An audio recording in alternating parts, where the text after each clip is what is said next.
पुनीत पावन पवित्र शिव महापुराण की कथा संपूर्ण विश्व का कल्याण करने वाली, जगत का उद्धार करने वाली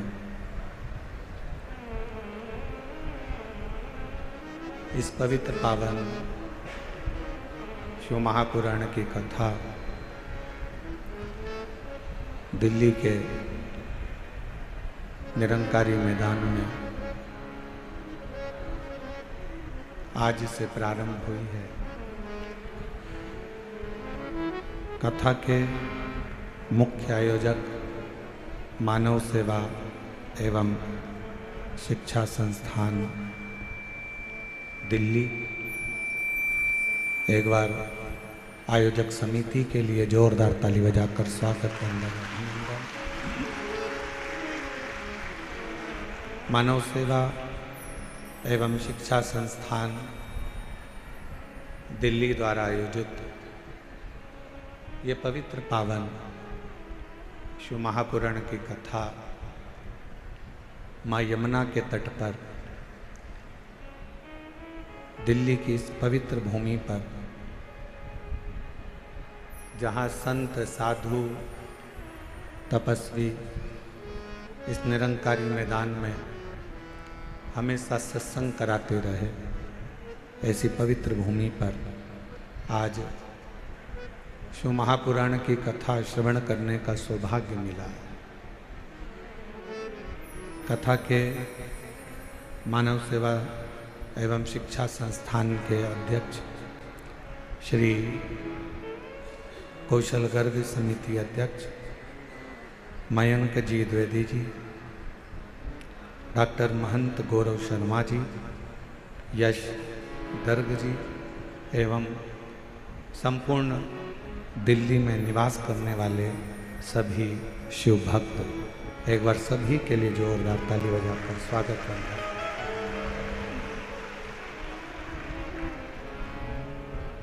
तेरी कृपा बिना न हिले एक भी ले सांस तेरी कृपा से करूं बखान क्या करूं मैं लाखों के ढेर का, चपटी बबूत में खजाना कुबेर का, हे गंगाधार मुक्ति द्वार ओंकार तू, भोले ओंकार तू, आयुष्य बिहारी शंभो तार तू, बखान क्या करूं राखों के ढेर का, चपटी बबूत में खजाना कुबेर का, हे गंगाधार मुक्ति द्वार ओंकार तू, भोले ओंकार तू, आयुष्य बिहारी शंभो तार तू। दिल्ली के रहनिवासियों में मेरी कथा के पंडाल में विराजमान सभी संत साधु, गुरुजन, ब्राह्मण जन, तपस्वी जन, साधक, उपासक एवं इस तपती हुई गर्मी में, इतनी तेज धूप में, गर्मी में लाखों की संख्या में पधारे आप शिव भक्तों को नमन करता हूं, प्रणाम करता हूं।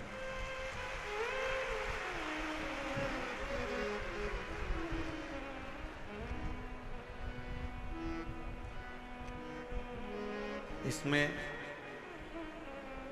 मानव सेवा संस्थान, शिक्षा संस्थान दिल्ली, आयोजक समिति भले आयोजन करा रही है,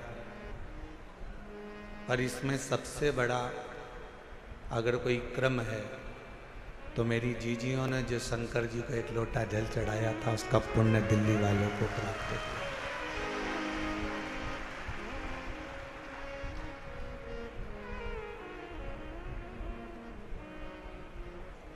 और हम तो कहेंगे एक बार अगर कोई मौका लगे तो दिल्ली में आकर दिल्ली वालों का दिल जरूर देखना, इसके अंदर शिव बसा पड़ा है। बोल बम का नारा है, सारी समस्या का हल। इनके दिल में अगर कोई मिलेगा तो आपको शंकर ही मिलेगा, शिव। और वो किस रूप में कैसे प्राप्त होगा, कैसे आप भगवान को अविरल भक्ति से प्राप्त करोगे, कैसे आप भगवान की अविरल भक्ति करोगे, ये आपके ऊपर निर्भर करता है।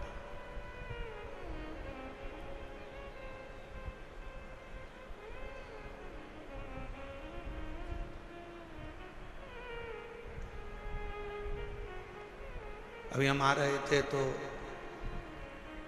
थोड़ा सा ट्रैफिक का जाम था। कुछ माताएं रिक्शे में से उतर कर बोली, क्यों गुरुजी तुम भी जाम में फंस गए?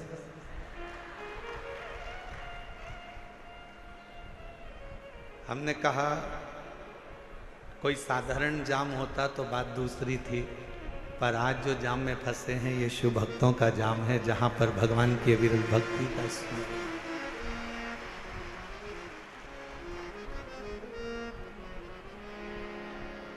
उसको पाने की एक ललकता,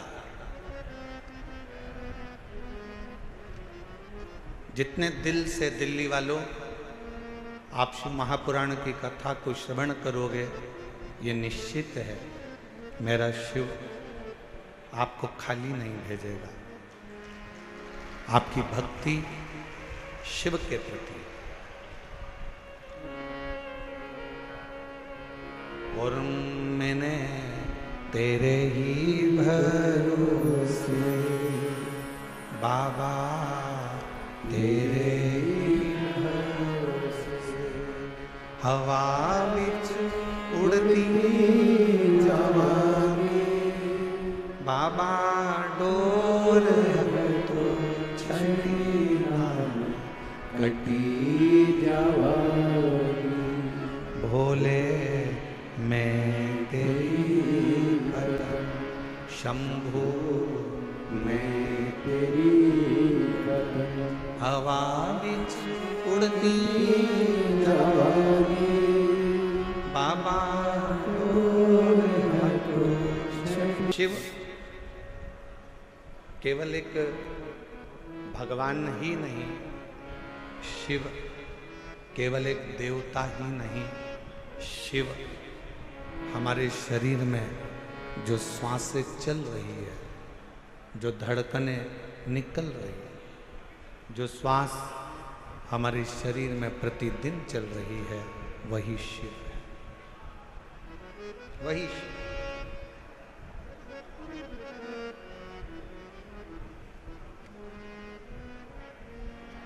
कई लोगों ने प्रश्न किया कि इस कथा का नाम हस्तिनापुर शिव पुराण क्यों रखा?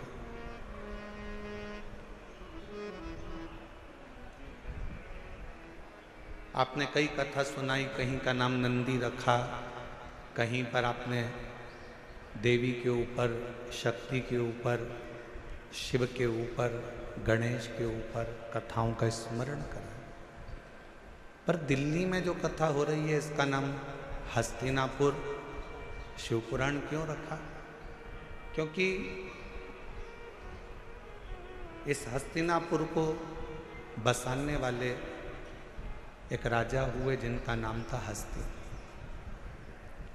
और वो भगवान शिव के ऐसे उपासक थे, भगवान शंकर की ऐसी आराधना उस हस्तिन राजा ने करी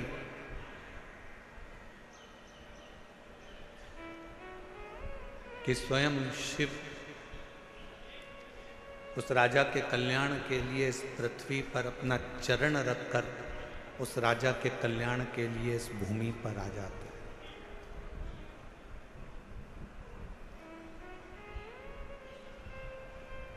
केवल कौरव और पांडवों के युद्ध से हस्तिनापुर नहीं है। हस्तिनापुर का इतिहास अगर पुराना उठाकर देखेंगे तो मेरे शंकर की अविरल भक्ति से हस्तिनापुर है।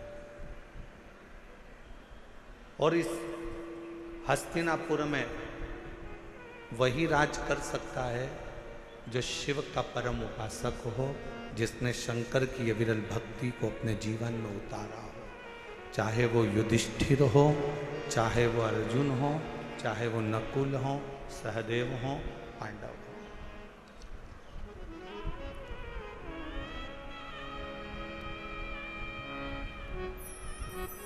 ये हस्तिनापुर शिव महापुराण की कथा जो दिल्ली के निरंकारी मैदान में चल रही है, इसमें हम विदुर जी की धर्मपत्नी जो शिव की उपासक थी, विदुर जी महाराज जो शिव के उपासक थे, अर्जुन जो शिव के उपासक थे,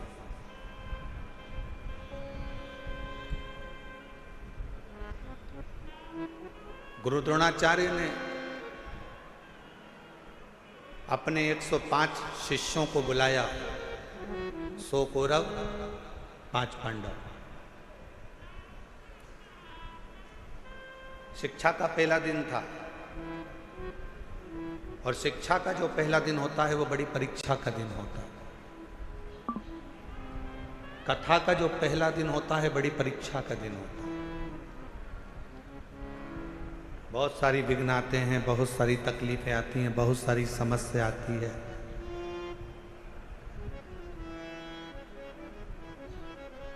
पर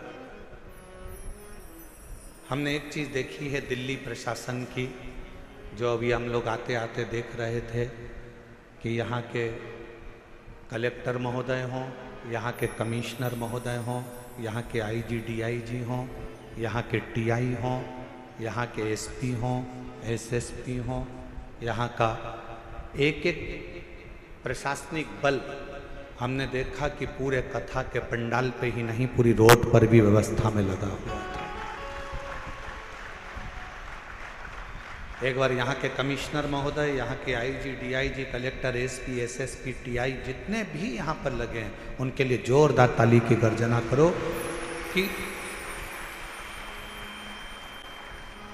हम सही कहें तो हम जब यहाँ आए तो हमने तो सोचा था कि 2 दिन के बाद शिव भक्त ज़्यादा संख्या में आएंगे, परंतु आज की नज़ारा देखकर तो ऐसा लगता है कि कल तेरा क्या होगा कालिया। उसमें कहा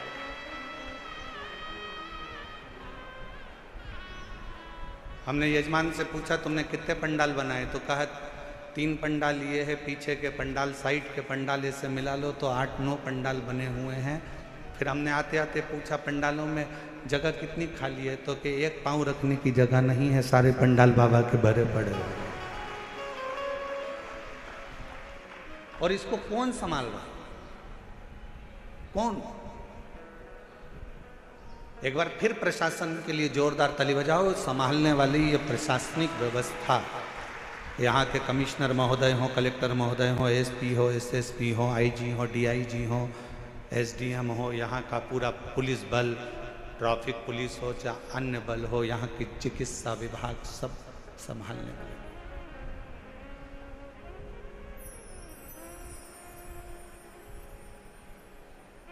शिव तत्व पहला दिन परीक्षा का होता है और बहुत परीक्षा देना पड़ती है। 105 गुरु द्रोणाचार्य के शिष्य सामने आकर खड़े हो गए, बाल्यावस्था थी, बैठ गए। खबर मिली कि इनको शस्त्र की शिक्षा देंगे।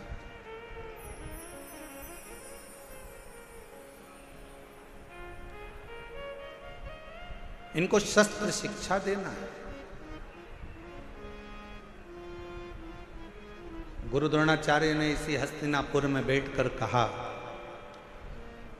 शस्त्र की शिक्षा देने को मैं तैयार हूं, पर शस्त्र की शिक्षा देने से पहले जितने मेरे शिष्य बैठे हैं उनसे निवेदन करूंगा कि आप में से जो मुझे शीश का दान दे देगा, मैं उसको शस्त्र की शिक्षा दे दूंगा।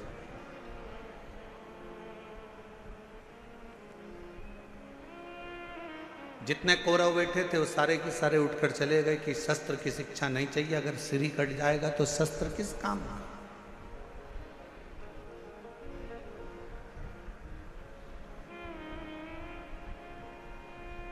वो शस्त्र किस काम का।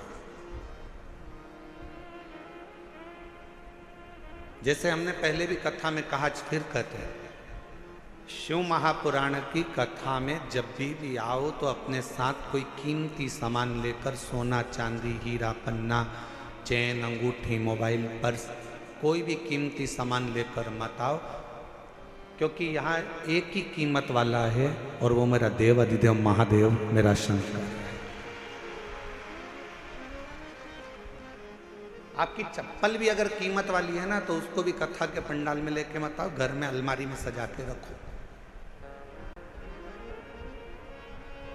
कथा के पंडाल में अगर कथा सुनने के लिए अगर आप आ रहे हो तो ये सोच कर जाना कि मैं कोई कीमत वाली वस्तु मेरे बाबा को दिखाने के लिए नहीं जा रही हूँ, मैं तो कीमत के रूप में मेरा शंकर, मेरा उघड़दानी, मेरा शिव जो कीमती है उस शंकर को पाने के लिए जा रही हूं।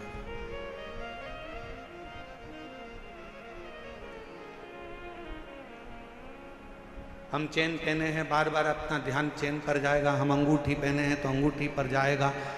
हम हमारे कोई चप्पल रखी है तो चप्पल पर जाएगा। हमारी कोई सुंदर वस्तु है तो उस पर जाएगा। आपका ध्यान यहाँ नहीं जाना चाहिए, आपका ध्यान तो शिव में, शंकर शिव।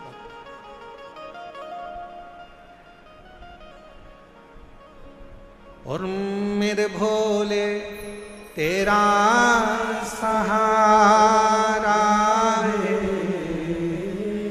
मेरे भोले तेरा सहारा है,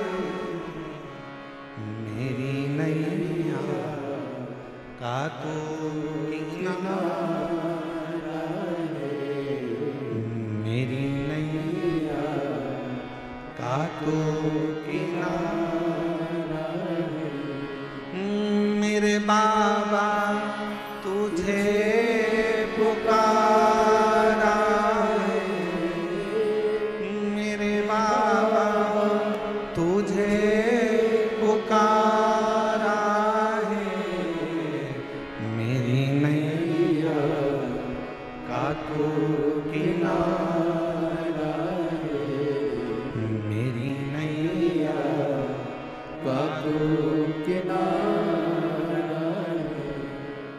शिव को पाने के लिए बहुत रतन माणिक मोती सोना चांदी हीरा पन्ना जेवर आभूषण या दिखावे की शंकर को जरूरत नहीं।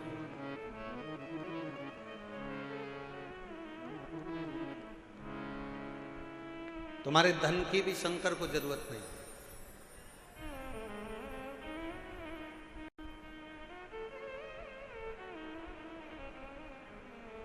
कोई तुमसे कहे कि 500 रुपये हमारे पास जमा करो, हम तुम्हें शंकर जी से मिला देंगे, तो कहना 500 तुम खुद के खर्च करो, तुम मिल लो। शिव को धन की जरूरत नहीं है। अगर शंकर को धन की जरूरत होती तो सोने की लंका का दान भगवान शंकर रावण को नहीं कर देते।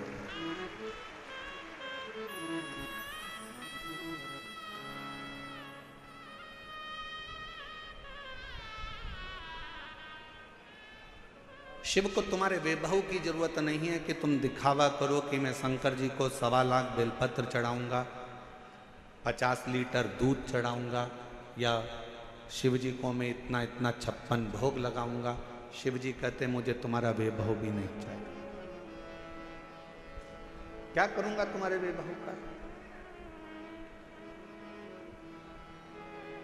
फिर किसी ने कहा मैं शंकर भगवान को एक एसी के कमरे में, एसी के महल में भगवान शिव को रखूंगा, तो शिव को तुम्हारा एसी का रूम भी नहीं चाहिए।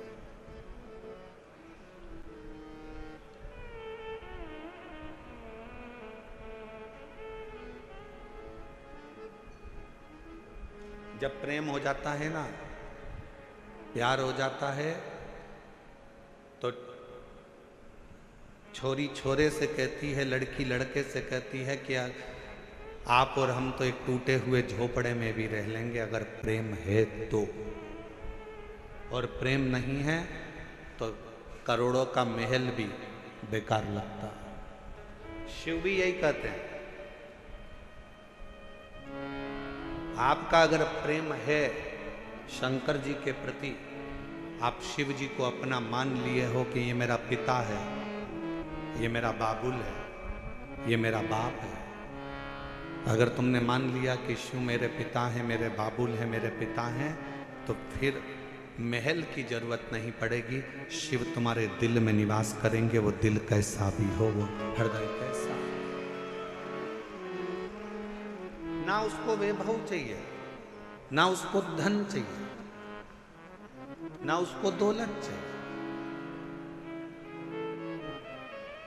तुम्हारी संपदा से भी उसको कोई मतलब नहीं। उसको तो केवल तुम्हारी निर्मल भक्ति और दिल से बन सके तो उच्चारण श्री शिवाय नमस्तु,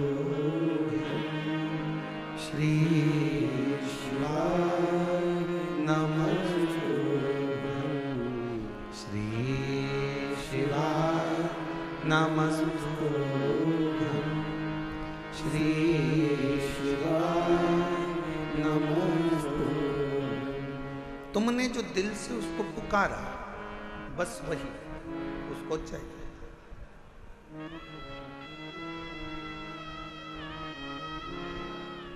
कोई दिखावा,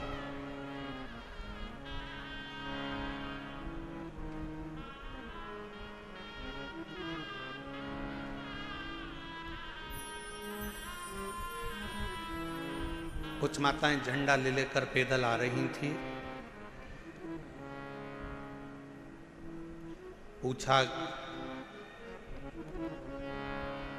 धूप इतनी तेज पड़ रही है, गर्मी इतनी तेज पड़ रही है, आप झंडा लेकर कहाँ से आ रहे हो? कहा, हम गुरुग्राम से पैदल चलते हुए कथा में धन्यवाद देने के लिए बाबा को। इतना भरचक गर्मी, इतना तेज तपन, जमीन तप रही है, इतनी तेज गर्मी पड़ रही है, और उसमें आप पैदल चलते चलते बाबा का भजन करते करते आ।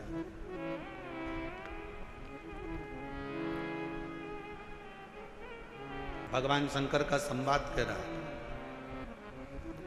पहला दिन परीक्षा का होता है। गुरु द्रोणाचार्य ने शस्त्र की शिक्षा देने से पहले परीक्षा करी है। कहा, ये पांडव और कौरव मेरे 105 शिष्य यहाँ पर बैठे हैं, इसमें से जो मुझे शीश का दान देगा, शस्त्र की विद्या उसी को सिखाई जाए। शीश का दान मतलब क्या?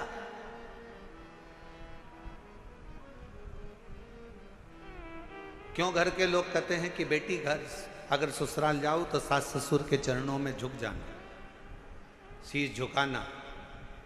माँ अपने पोता पोती को, अपने बेटा बेटी को कहती है दादा दादी के पास शीश झुकाना, नाना नानी को शीश झुकाना, घर के बुजुर्गों के आगे शीश झुकाना।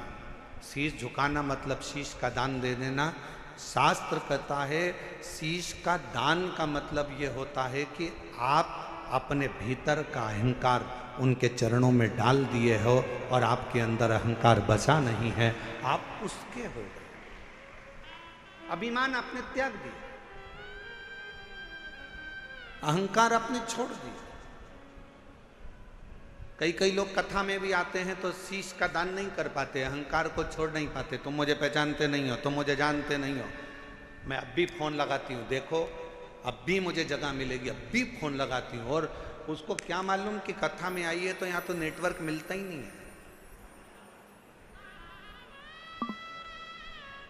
जहां जहां शिव महापुराण की कथा होती है वहां नेटवर्क ही नहीं लगता, क्योंकि वहां एक ही नेटवर्क चलता है, वो शंकर जी का, बाकी के सारे नेटवर्क फेल हो जाते हैं। मैं अभी फ़ोन लगाती हूँ, तो मुझे जानते क्या हो, मैं बैठूंगी आगे, मैं अभी अभी फ़ोन लगाती हूँ।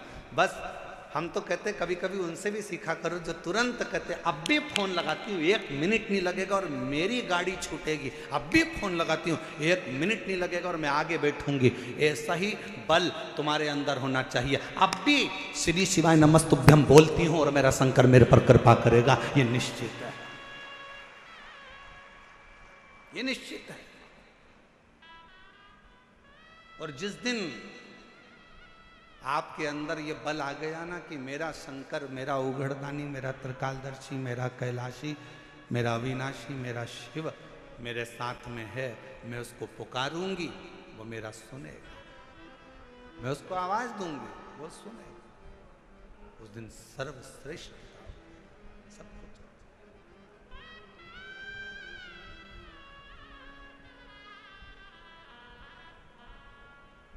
क्यों आए हो कथा में? अपना अपना एसी का कमरा छोड़कर, जम के बोलो जरा, अपने अपने घर का कूलर, एसी, पंखा, एसी की गाड़ी, डनलप का गद्दा, सोफा सेट सब छोड़कर कथा में गाड़ी भी दूर रुकी, पैदल पैदल धूप में चलते चलते कथा के पंडाल में पहुँचे। जरा विचार करिएगा, क्यों आए हो? क्योंकि तुमको मालूम है कि मैं 12 ज्योतिर्लिंग की यात्रा करने नहीं जा सकती, पर अगर मेरे नज़दीक में शिव महापुराण की कथा हो रही है, वहाँ जाकर पहुँच गई तो 12 ज्योतिर्लिंग का फल हमें प्राप्त हो। मेरा शिव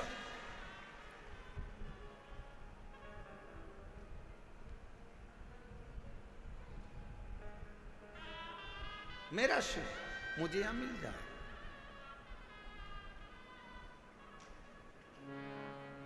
मेरा शंकर मुझे यहां मिलेगा। आप सबको मालूम है कि मैं अगर यहां बैठूंगी, अपने दिल की बात अपने बाबा से कहूंगी, तो मेरा बाबा यहां बैठकर सुनेगा। और कितनी बड़ी कृपा दिल्ली की इस कथा में हो रही है मेरे भोलेनाथ जी की। जरा विचार करिएगा कि कथा के मध्य में ही 24 तारीख को प्रदोष पड़ जाएगा, 25 तारीख को मासिक शिवरात्रि पड़ जाएगी, 26 तारीख को कथा की शिवरात्रि पड़ जाएगी और 27 तारीख को कथा विराम हो जाएगा।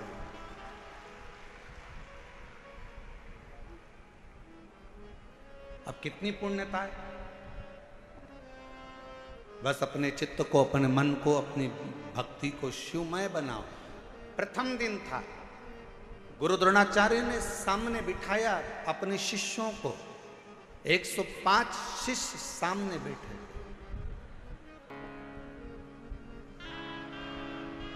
और गुरु द्रोणाचार्य ने सामने बैठे हुए 105 शिष्यों से कहा कि तुम में से जो शीश का दान देगा वो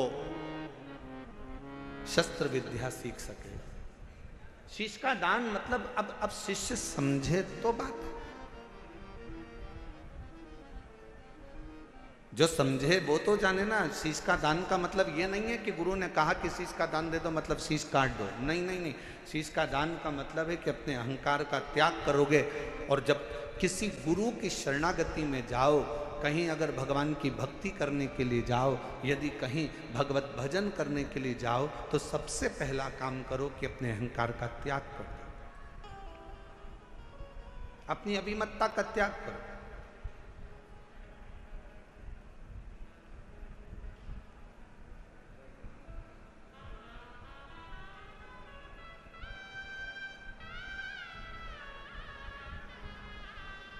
कल हम देख रहे थे बहुत बड़ी बड़ी बिल्डिंग है दिल्ली में बनी है, इतनी बड़ी बड़ी बिल्डिंग है बनी, इतना बड़ा बड़ा मकान बना, इतना बड़ा बड़ा मकान बना। तो हमारे साथ में जो हिमांशु पंडित जी थे वो कह रहे थे, गुरुजी कितनी बड़ी बड़ी बिल्डिंगें बनी हैं। हमने कहा अपने शहरों में या अपने छोटे छोटे पुराने पुराने गांव हैं, उसमें बड़ी बिल्डिंग भले नहीं होती थी पर बड़े मकान जरूर होते थे। और उस मकान में और यहाँ के मकान में एक बहुत बड़ा अंतर है। वहाँ के मकान मौन रहकर बन जाते थे और यहाँ के मकान लोन लेकर बन जाते हैं।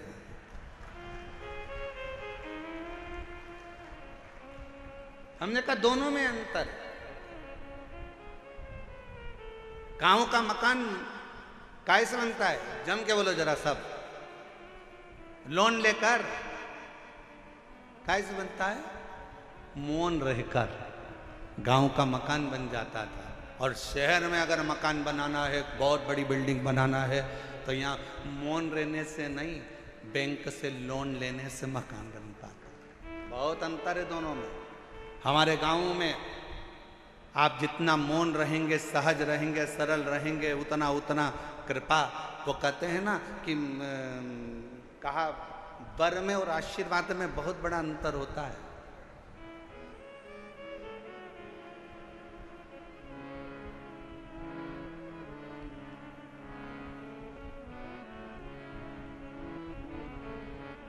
लंकापति रावण ने क्या मांगा था?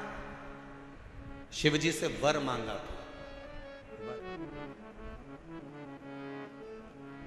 वर मांगा। लंकापति रावण ने शिवजी से वर मांगा था। और हिरण्यकशिपु ने क्या मांगा? तो कहा कि भगवान से वर मांगा था।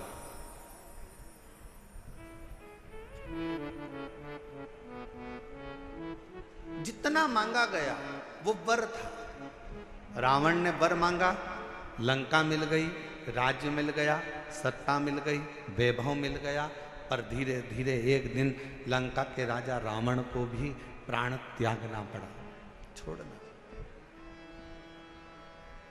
हिरण्यकशिपु ने वर मांगा, एक दिन हिरण्यकशिपु को भी प्राण त्यागना पड़ा।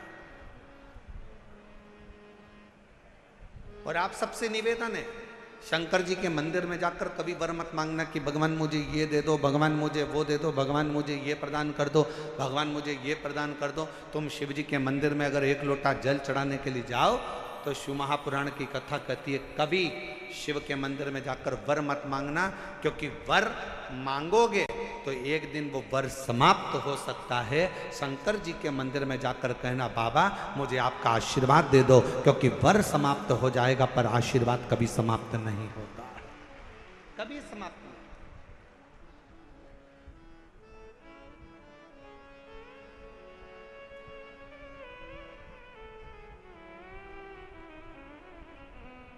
हो सकता है कि वर मिला और समाप्त हो जाए, हो सकता है कि वर प्राप्त हुआ और वो समाप्त हो जाए, पर आशीर्वाद कभी समाप्त नहीं होता। अगर मेरे शंकर का, घर के बुजुर्गों का, माता पिता का, घर के बयों का, घर के बड़ों का, गुरुजन का, संत जन, साधु जन, तपस्वी जन का, या अपने घर के माता पिता या वृद्ध का जब आशीर्वाद मिल जाता है तो फिर वर की जरूरत भी नहीं पड़ती। मांगो उससे कि देना हो तो जन्म मेरे सिर पर रख दो रे अपने ये दोनों हाथ, और देना हो तो दीजिए जन्म जन्म का साथ, और देना हो तो दीजिए जन्म जन्म का साथ। भगवान शिव की कथा करें, भगवान शंकर का संवाद, शिव तत्व का, शिव पुराण करें, मेरे ओगरदानी का संवाद करें।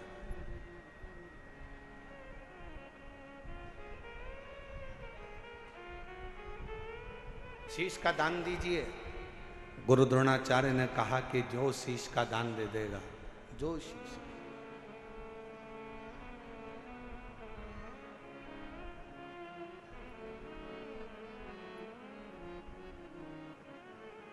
मेरे शंभू ने कहा, मेरे शंकर ने इस पवित्र कथा का आनंद कर रहा है, हस्तिनापुर शिव महापुराण की कथा करिए, जो शीश का दान देगा वो मुझसे शस्त्र विद्या सीख लेगा।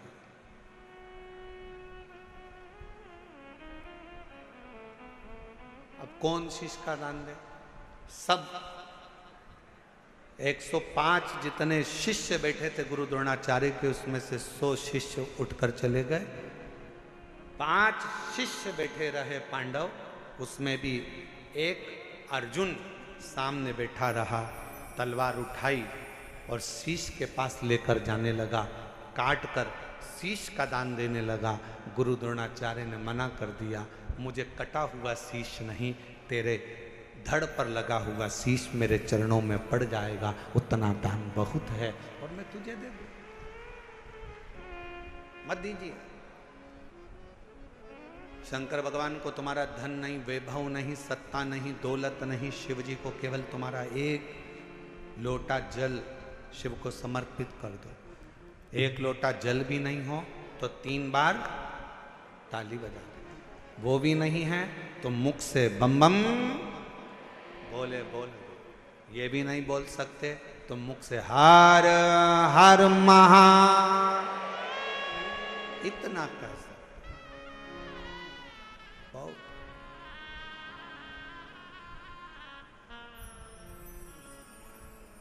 कुछ नहीं चाहिए। जिस दिन अहंकार छोड़कर, अभिमत्ता त्याग कर, अभिमान का त्याग कर कर, जिस दिन अहंकार को छोड़कर तुम शिव की ओर बढ़ोगे, शिव तुम्हें प्राप्त हो जाएगा। हस्तिनापुर, शिव महापुराण की कथा में हस्तिन नाम का जो राजा था वो शंकर का परम उपासक था, जिसने इस राज्य को बसाया था।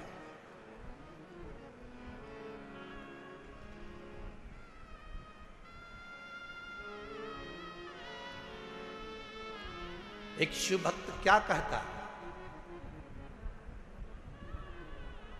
अभी कथा में कहा कि वर मत मांगो, आशीर्वाद मांग लो। भगवान अगर मिल भी जाए ना, तुम्हारे पास में आकर खड़ा भी हो जाए और कह दे ए मांग तुझे क्या चाहिए, तो उसे कह देना नहीं नहीं मुझे कुछ नहीं चाहिए, तुम तो तुम्हारा आशीर्वाद दे दो बस। क्यों? क्योंकि वरदान दोगे तो हो सकता है एक दिन समाप्त हो जाए। हमने फ्रिज मांग लिया, कूलर मांग लिया, एसी मांग लिया, ये मांग लिया, वो मांग लिया, गाड़ी मांग ली, बंगला मांग लिया, सामान मांग लिया, बेटा मांग लिया, बेटी मांग ली, दौलत मांग लिया, सत्ता मांग ली, हो सकता है एक दिन समाप्त हो जाए। पर यदि आपका अगर आशीर्वाद होगा तो ये कभी समाप्त होने वाला नहीं है। वर समाप्त हो सकता है पर आशीर्वाद कभी समाप्त नहीं होता, वो अजर और अमर रहता है। वो आपके आज भी है और कल भी है।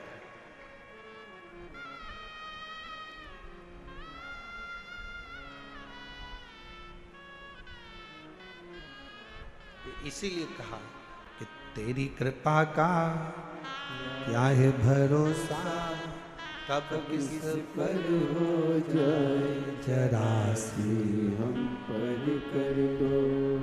जी जिसको आता है वो भी बोलो साथ में, तेरी कृपा का क्या है भरोसा, कब किस पर हो जाए जरा सी हम पर कर दो, जरा सी हम पर कर दो। पापी हो चाहे जितना उसका भी बाबा उद्धार किया, उद्धार हुआ।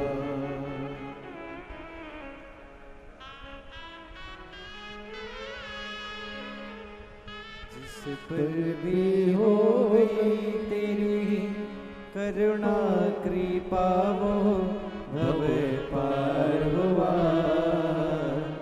भव पार हुआ। पापी हो चाहे जितना उसका भी बाबा उद्धार हुआ, उद्धार हुआ। जिस पर भी हो गई तेरी करुणा कृपा, वो भव पार हुआ, भव पार हुआ।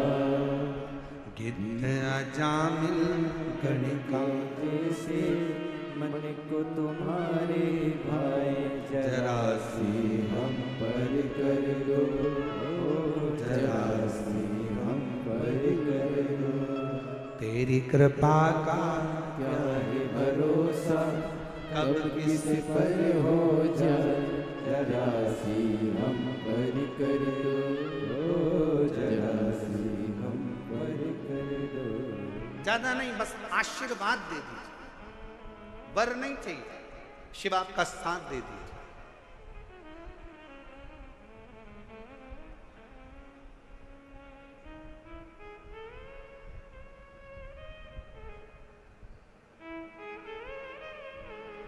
एक कथा आती है,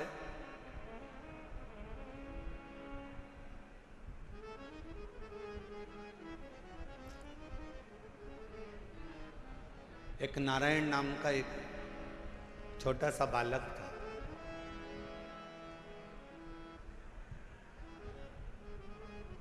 सोमवार अष्टमी की कथा है, आप लोगों ने पढ़ी भी होगी, स्मरण में भी होगी। एक नारायण नाम का छोटा सा बालक है जिसकी अवस्था 7 वर्ष की, केवल 7 वर्ष की अवस्था। और ये सोमवार अष्टमी की बड़ी सुंदर कथा आज स्मरण में आई है, तो आप लोग और हम लोग उसको श्रवण करें।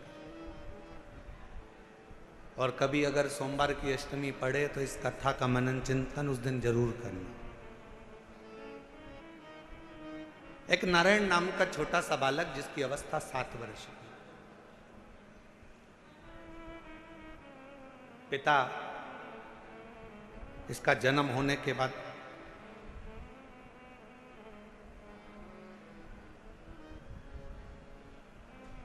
किसी गलत मार्ग में चले गए और किसी अन्य स्त्री के साथ रहना चालू कर दिया। नारायण अपनी मां के साथ में रह रहा है,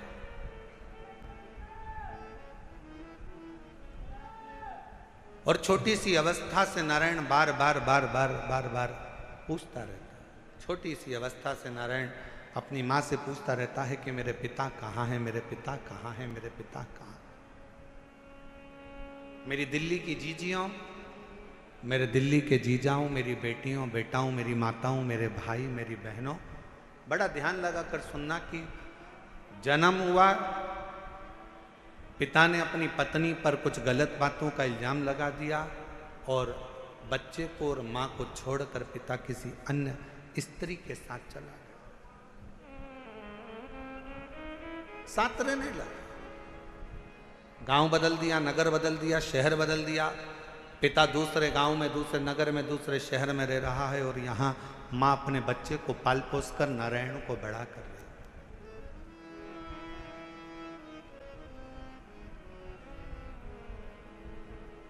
छोटा सा बच्चा जैसे जैसे बड़ा हो रहा है, छोटा सा बच्चा जैसे जैसे बढ़ता जा रहा है, वैसे वैसे अपने पिता के बारे में पूछता जा रहा है। मां मेरे पिताजी कहाँ हैं, मां मेरे पिताजी कहाँ हैं।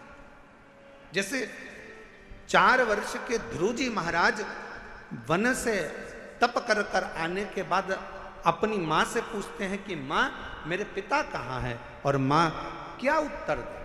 मां कहती है कि मैं ही तेरा पिता हूं और मैं तेरी मां हूं। नारायण से भी मां से पूछा, मां मेरा पिता कहाँ है, मेरा पिता कहाँ।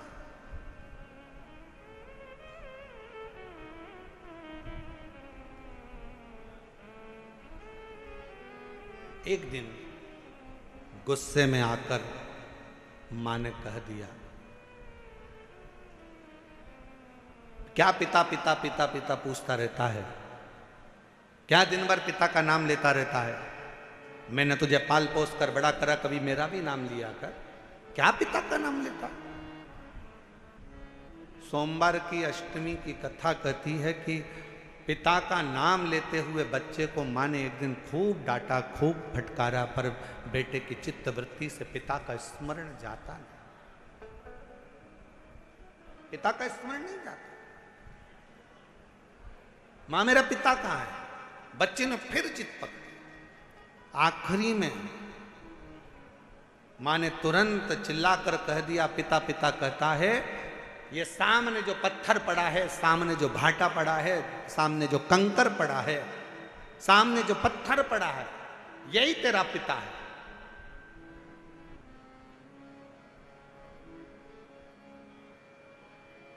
मेरे पिता का नाम क्या है।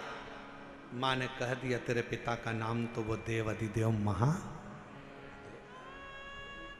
ध्यान देना जरा, मेरी दिल्ली की जीजियों, मेरे दिल्ली के जीजाओं, मेरी बेटियों, मेरी बेटाओं, मेरी माओ, ये भारत की वो भूमि है, ये भारत की वो धरा है। ये कोई साधारण सी भूमि या साधारण सी धरा नहीं है।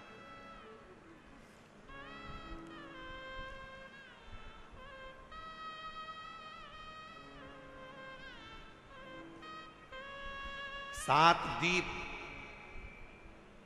245 देश और 4200 धर्म हैं पूरी दुनिया में। 7 द्वीप, 245 देश और 4200 धर्म पूरी दुनिया में है। और उसके बाद भी अगर आपका जन्म भारत की भूमि पर हो जाए और उसके बाद भी आपका जन्म सनातन हिंदू धर्म में हो जाए तो भगवान को धन्यवाद देना कि तूने मुझे अच्छे कुल में पैदा किया।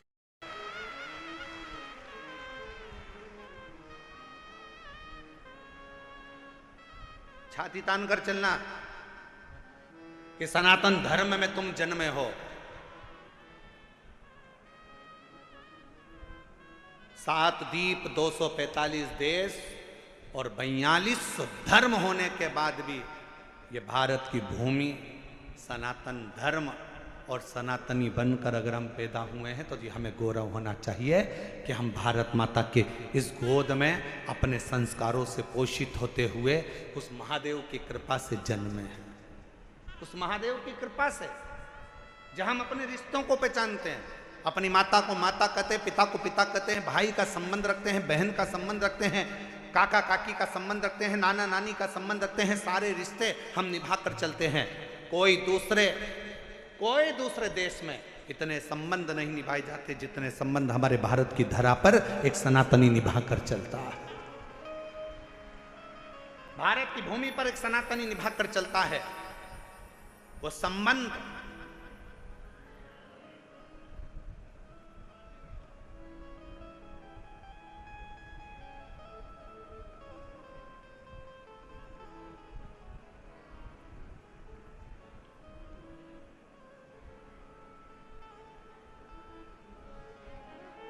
और कोई अच्छे संबंधी तो हैं तुम्हारे?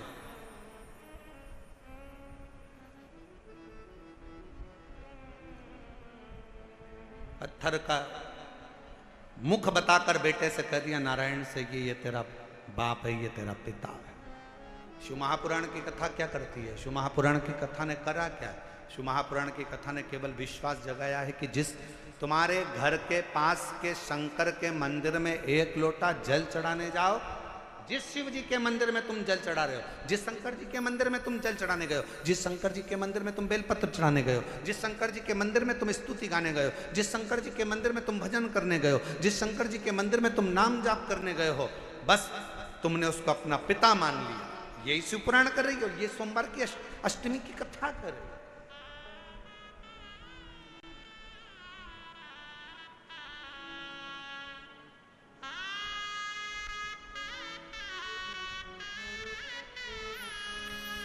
यही संबंध है हमारे, ये रिश्तेदार।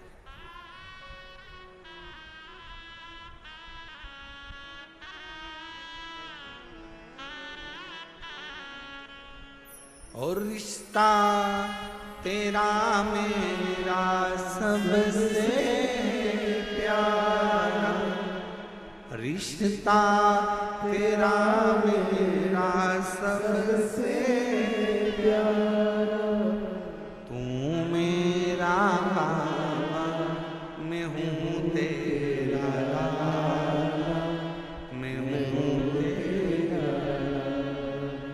तू मेरा बाबा मैं हूँ तेरा लाला, मैं हूँ तेरा। यही संबंध। नारायण ये पत्थर, ये सामने जो शिला पड़ी है, ये पत्थर पड़ा है, ये कंकर पड़ा है, ये भाटा पड़ा है, यही तेरा पिता है। क्या नाम है? बता दिया, इसका नाम देवाधिदेव महादेव। बता दिया। घर के कई माताओं ने अपने बच्चों को भेज दिया, 1 लोटा जल लेकर जाओ शंकर जी के मंदिर में जल चढ़ाओ। माँ वहाँ पर शंकर जी कहाँ है? तो कि ये जो शिवलिंग है यही शिव है, यही पिता है, यही सर्वस्व है। आज मैं हूँ कल नहीं, आज संसार है कल नहीं, पर ये शंकर हमेशा रहेगा, तेरा साथ देगा। तो इस पे जल चढ़ा, समर्पित कर 1 लोटा जल।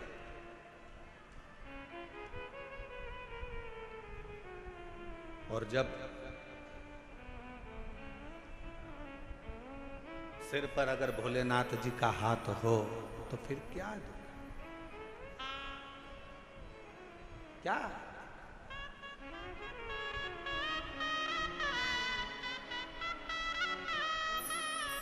जब स्वयं शिव तुम्हारे मस्तक पर हो तो फिर क्या?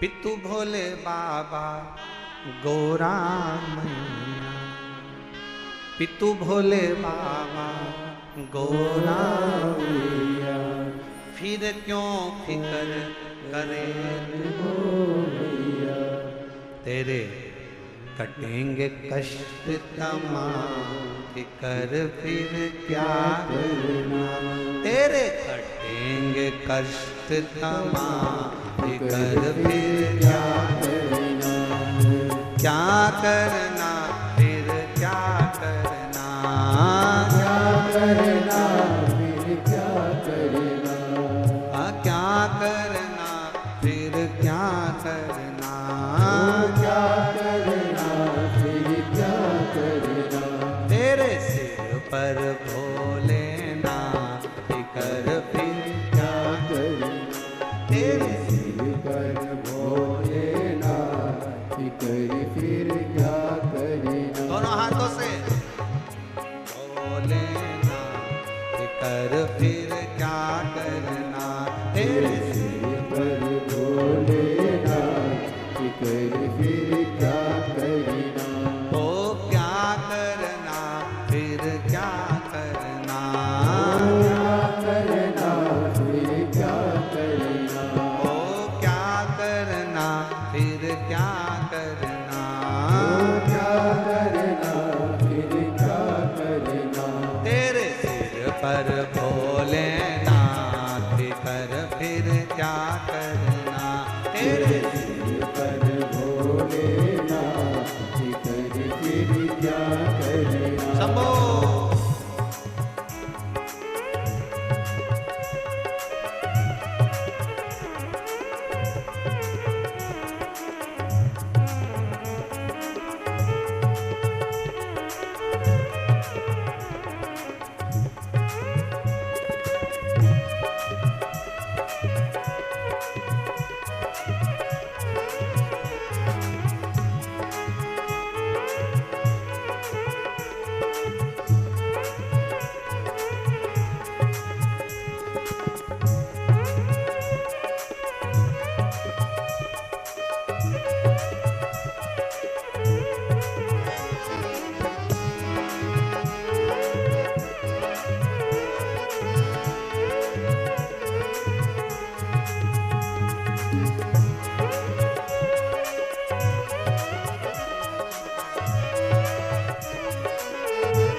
परेशान हो भैया, फिर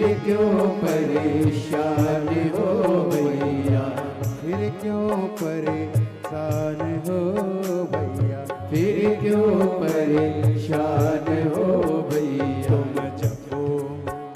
तुम जपो भोले जी का नाम, फिर क्या करे। तुम जपो भोले जी का नाम, फिर क्या करना। क्या करना, क्या करना, फिर क्या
सत सता कथा शिव संगी, जो जन शिव कथा सत्संगी, जो जन शिव कथा सत्संगी, जो जन शिव कथा सत्संगी, जिनके सहायक श्री बजरंगी, जिनके सहायक श्री बजरंगी, जिनके सहायक श्री बजरंगी, जिनके सहायक श्री बजरंगी, हो अविरज बदना फिकर फिर क्या करे, हो अविरज बदना फिकर फिर क्या करना, क्या करना, क्या करना, फिकर फिर क्या करना, हो क्या करना, क्या करना,